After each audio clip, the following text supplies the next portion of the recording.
Cinta Mustafawiyah. Assalamualaikum warahmatullahi wabarakatuh. Bismillahirrahmanirrahim.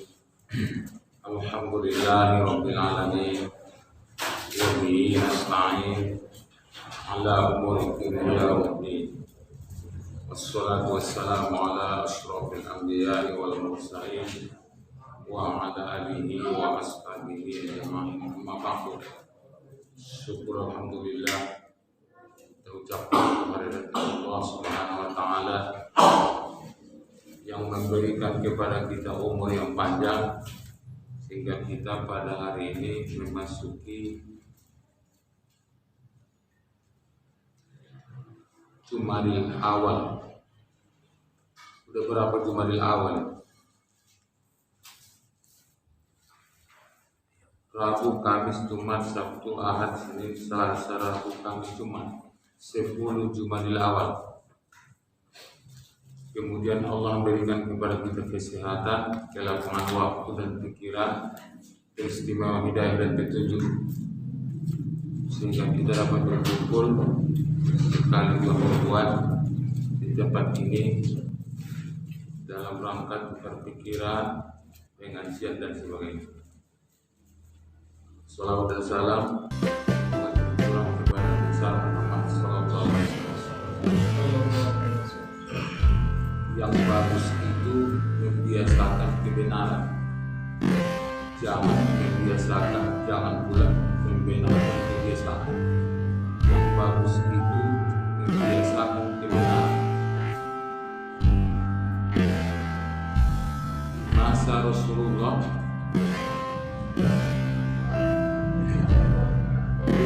berlaku di masa Rasulullah, haram dan tidak sah mengkawini menantu dari anak angkat. Data Islam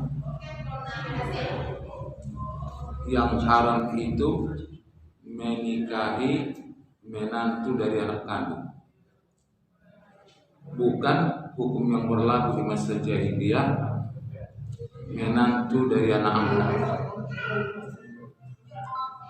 Ada namanya Zainab binti Jahsy,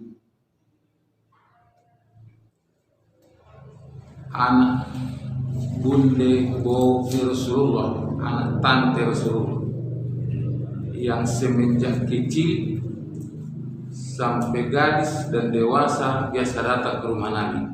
Boni untuk langsung dibotoni badilalai.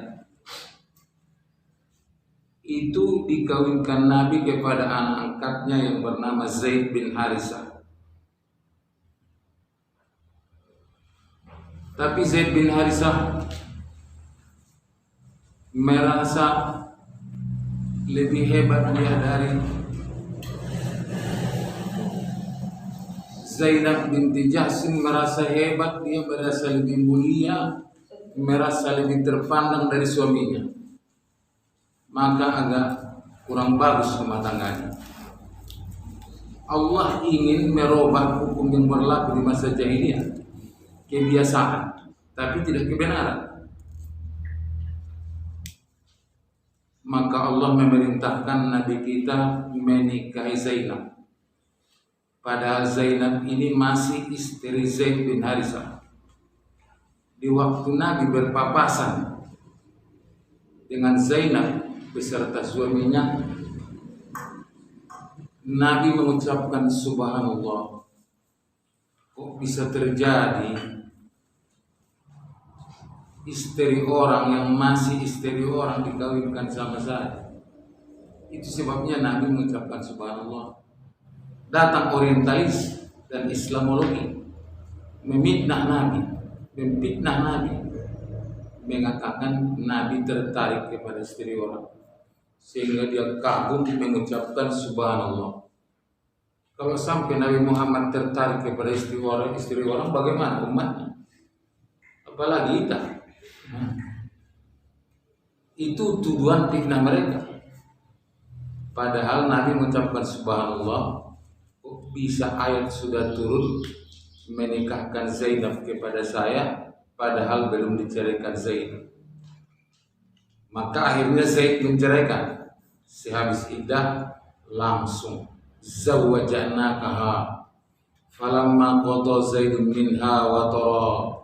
Sewaktu menyelesaikan si Zaid dari si Zainab hajatnya, setelah diceraikan si Zaid, zawwajanakaha, kami kawinkan kepadamu dia, kami kawinkan kepadamu Muhammad dia Zainab.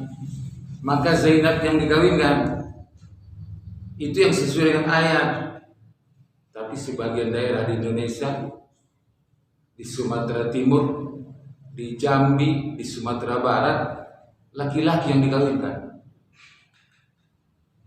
Sianunin natuau, ya, aku kawinkan kau kepada anak perempuan kandungku. Ini bisa di sini. Nah, laki-laki yang dikawinkan, bukan perempuan. Jadi yang sesuai dengan ayat Al-Quran, zawwajnakaha.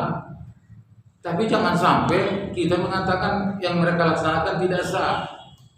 Itu overdosis. Ulangi dokter susah, tapi belum sesuai dengan ayat Al-Quran.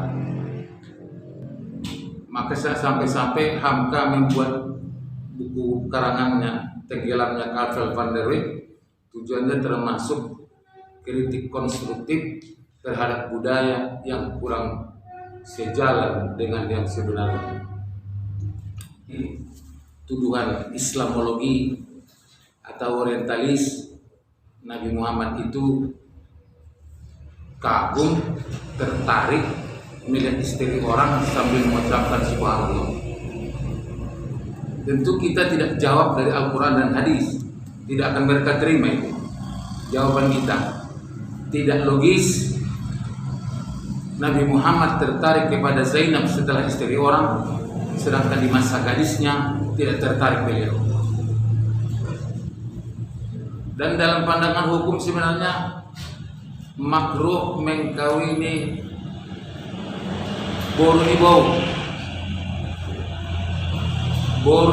makruh mengkawinina.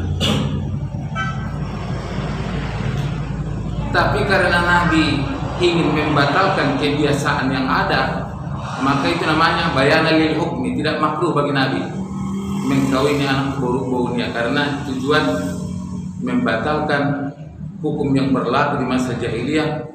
Haram dan tidak sah mengkawini menantu dari anak angkat. Yang benar dalam Islam, menantu dari anak kandung sendiri yang haram lagi tidak sah. Dan mereka menuduh Muhammad itu tukang kawin, playboy. Tentu jawabannya, kalau Muhammad itu benar playboy, kenapa hanya satu gadis istrinya? Kalau benar tuduhan mereka itu Nabi Muhammad demikian, tentu istri Nabi Muhammad gadis-gadis semua. Ternyata hanya gadis adalah Aisyah. Hanya itu yang gadis. Semua janda. 15 kali Nabi kita akad nikah. 13 kali yang digaulinya.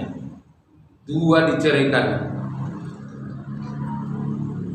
Itu dan menurut sejarah. Tapi orientalis tadi sampai hati menuduh Nabi yang bukan-bukan. Kita siap menjawabnya, menjawab dengan pikiran. Tidak mungkin Nabi Muhammad itu tuduhan demikian. Kalau begitu memang dia, tentu pasti istrinya anak gadis semua. Jadi tantangan kita ke depan semakin berat. Tapi alhamdulillah, Ansor menjadi wakil bupati di Serdang Bedaki, anak nih Pak Ashari Tabunan. Ini waktu 5 tahun dari wakil bupati, nah jadi bupati musim baru. Jadi saya kembali mengatakan tadi, membiasakan kebenaran. Apa yang kita laksanakan ini, pengajian sekali 2 minggu adalah kebenaran. Berusaha sendiri adalah kebenaran. Yang perlu membiasakan kebenaran. Yang tidak benar, membenarkan kebiasaan. Karena sudah biasa orang mendapat uang mau pilkada. Di mana-mana pilkada kita tanya, menyabur uang sudah. Bukan siraman rohani, siraman uangnya. Sehingga demokrasi itu belum betul-betul kita akui kebenarannya. Saya terkadang bermimpi sesuai dengan pertemuan yang ada di Jombang dulu. Lebih baik diadakan kembali kepada masa Soeharto. Cukup yang memilih bupati itu anggota DPRD, tak usah dimainkan rakyat. Kalau anggota DPRD, walaupun dikasih uang sama, dia masih berpikir dia memilihnya, karena berilmu dia. Kalau rakyat, pokoknya isi nombor orang menglen. Isi nombor orang menglen, itu sih banyak. Nah, jadi saya bermimpi saya lebih baik kembali pada masa Soeharto itu. Itu sempat mengemuka di pertemuan di Jombang itu, tapi belum diterima.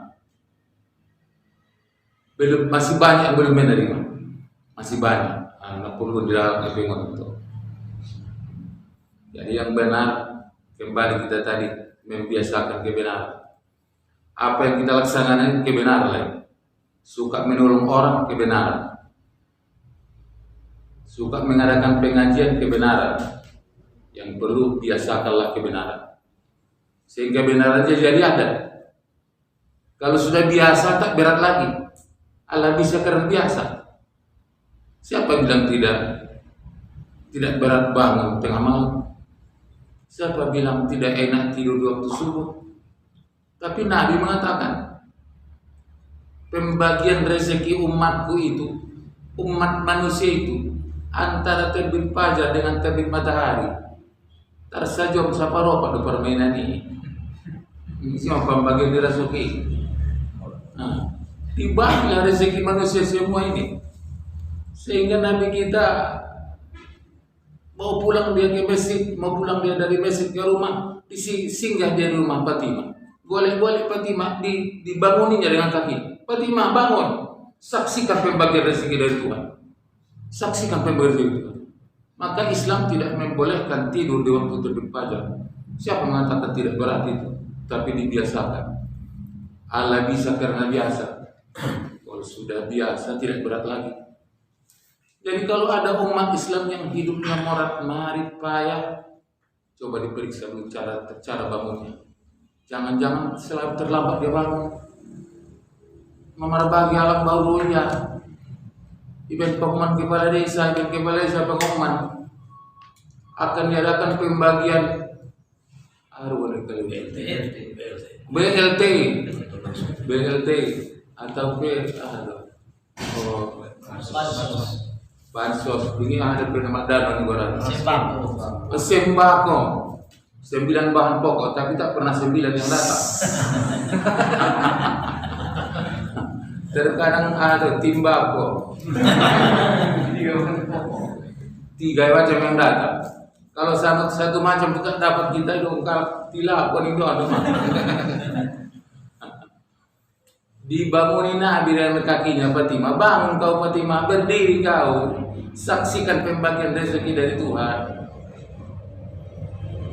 Jadi pembagian rezeki itu antara terbit fajar dengan terbit matahari. Ada seorang sales tukang kampas di masa Nabi. Jadi bukan hanya masa sekarang tukang kampas.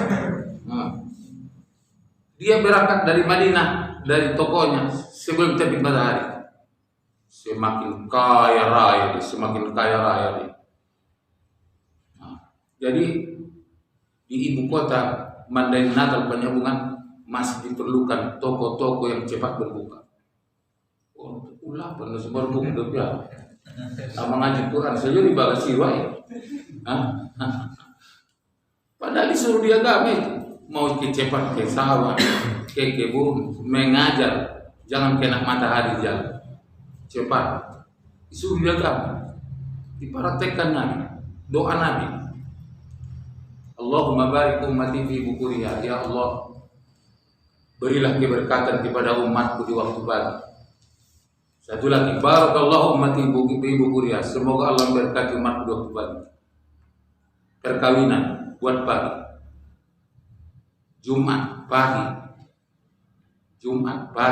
Satu hadis mengatakan di sore hari, tapi 2 hadis mengatakan di waktu pagi. Jadi sebenarnya kalau kita menjalankan agama Islam ini, kebahagiaan itu sudah dekat di depan mata kita.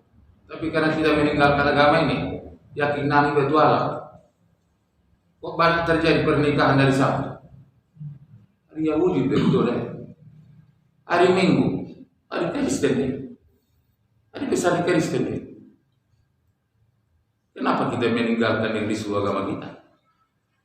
Karena kita kurang belajar, kurang memahami, kurang yakin kepada agama diri sendiri.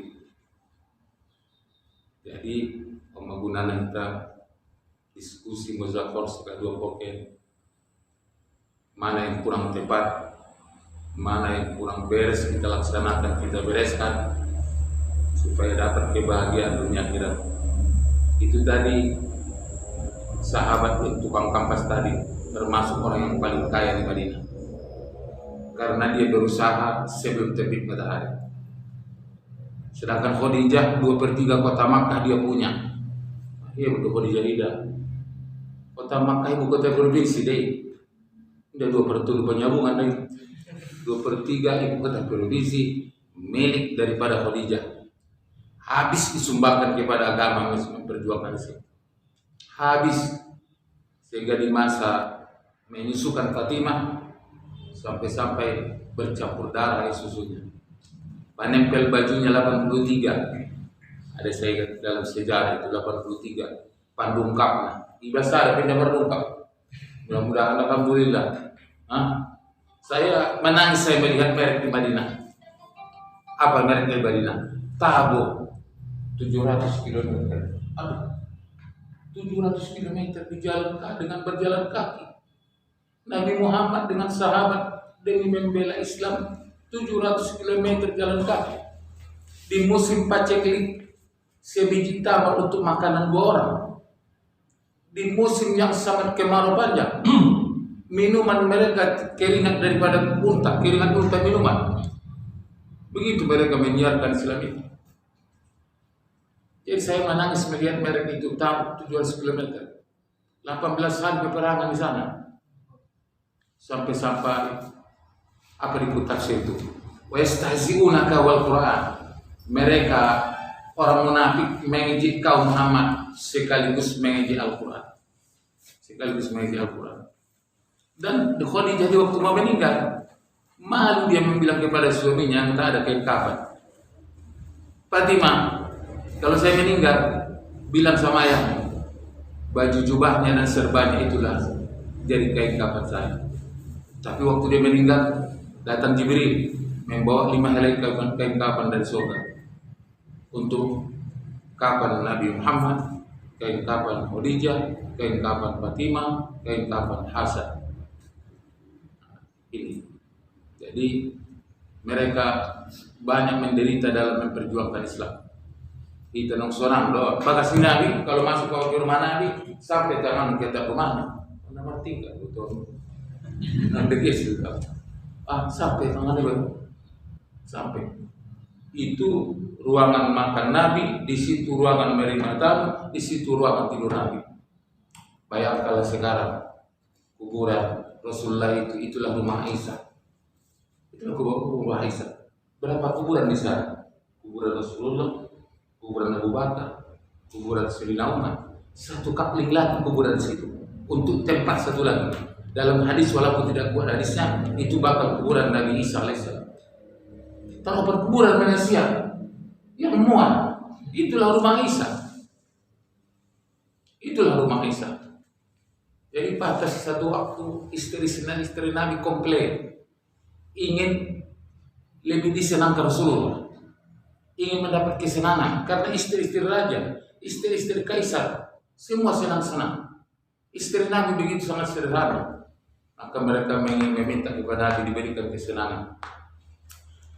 Lalu datang ayat Al-Quran diturunkan Tuhan, fata'alai, mari kumpul kamu dulu semua. Kumpul kamu dulu semua. Kumpul istri Nabi. Umati punna, aku beri kesenangan kamu, kemewahan, kegemerlapan saya berikan. Tapi resikonya, konsekuensinya, usarih punna, aku ceraikan kamu. Jadi 2 pilihan. Ingin mewah, dikasih Nabi, kemewahan harta yang banyak, tapi diceraikan. mau tetap hidup sederhana dengan Nabi, akan jadi istri Nabi dunia akhirat. Yang duluan diberi pilih Aisyah. Kenapa Aisyah yang duluan diberi pilih? Karena wanita tercantik, paling disayang, paling muda, paling cerdas. Kalau dia sudah memilih bersama Nabi, tak ada lagi istri Nabi yang lain yang mau memilih yang lain. Harus memilih yang lain dia. Tapi kata Nabi, Aisyah, kau memilih dua alternatif. Hidup kemewahan, saya ceraikan. Saya berikan kemewahan. Tetap bersama saya, tapi mesti sabar dalam kemiskinan. Maka doa Nabi, Allahumma ini miskinan. Ya Tuhan, buatlah hidup saya dalam kemiskinan. Kalau Nabi datang kemari, kita banyak begini, pasti Nabi memilih duduk di tempat orang yang paling miskin, di dekat orang paling miskin. Sehingga harga yang paling orang yang miskin di masa Nabi naik ke atas, harga orang kaya turun ke bawah. Jadi Nabi kita merupakan stabilitator, menstabilkan yang naik ke atas ke bawah, yang merasa di bawah ke atas. Tapi Aisyah, sebelum kau pilih salah satu yang dua ini, musyawarah dulu sama ayahmu dan ibumu. Sekiranya Aisyah memilih kemewahan, kemegahan, harta yang banyak, saya rasa tak akan dibolehkan Abu Bakar Siddiq. Ya Rasulullah, ni aku dah kekayaan ni beliau. Padiar masilang rokna. Mau alih ni mo ni rok itu dah. Mau alih ni mo. Oh nado pak dulu aku. Pernah Nabi bertengkar dengan Aisyah. Tidak putus pertengkaran. Terpaksa dipanggil Abu Bakar mendamaikan. Maka kata Nabi kepada Aisyah, kau Aisyah yang menceritakan atau saya? Datang Aisyah, oh ya Rasulullah, tena jujur naik balik. Jadi gara-gara itu ditampar Abu Bakar mulut Aisyah sampai berdarah. Kau bilang jujur naik, berarti selama ini tidak jujur naik Muhammad. Apakah pernah tidak jujur dia? Monolog berdarah-darah bibirnya sampai dia meminta perlindungan kepada Rasulullah. Kebalah dari Rasulullah. Apa kata Nabi? Bukan untuk itu kami undang kau kemari. Bukan menampar istri saya, kami undang kau kemari. Tegasna Abu Bakar Siddiq. Jadi tidak mungkin Aisyah memilih kemegahan. Mungkin itu strategi Nabi itu. Kalau sudah Aisyah memilih bersama Nabi, pasti istri yang lain. Untung bayar untuk bangku. Untung bayar nanti bayar berpikiran, pasti memilih itu. Jadi sejarah itu kita baca, kita kaji, kita ulang untuk jadi pengajaran bagi kita bersama.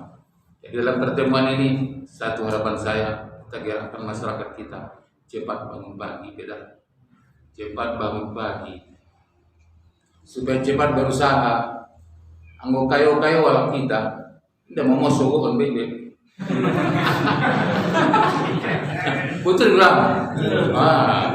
Anggo 200.000 le, dia mulai suara.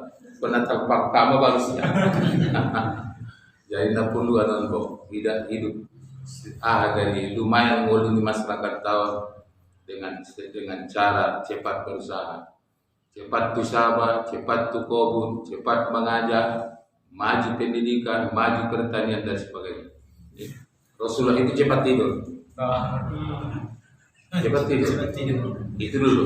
Kalau cepat tidur cepat bangun. Anggono kau semua, orang beri semua. Gimana sana?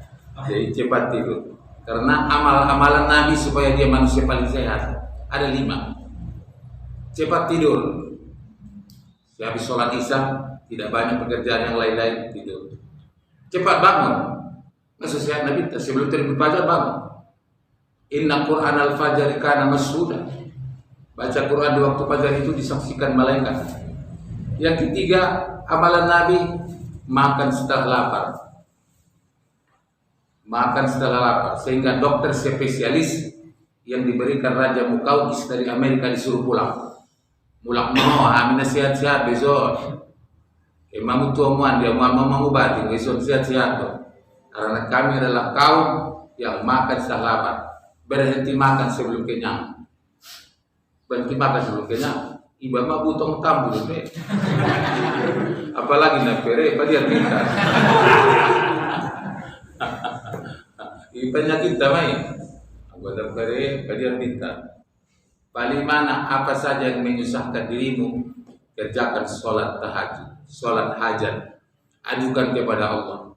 Nampaknya Allah marah kalau kita duluan mengadukan kepada makhluk ketimbang kepada Allah. Adukan dulu di waktu sholat subuh apa permasalahanmu kepada Allah. Baru ceritakan apa permasalahanmu di kedekau. Pulang perjual itu alam. Seakan-akan orang akan menyelesaikan, tidak mungkin. Tapi Allah yang akan menyelesaikan. Nah, lima amalan ini. Jadi radi coba ngot, nak pakai alarm. Pakai alarm di Mateo ni ada yang masuk ngot ya. Apa nak lagi ngot di Mateo ni. Tak perlu madong-madong niat, nak cepat bab. Malah tarah benar ngot mawanin, go kuat niat ni balal. Insyaallah. Tasoni mah tuna nauti karena ngot. Bertepatan tong atau lepas mengaji. Naruh inang-inang naik. Paling dari ibu mulak boleh. Atas tema Allahumma fiqlah. Assalamualaikum warahmatullahi wabarakatuh.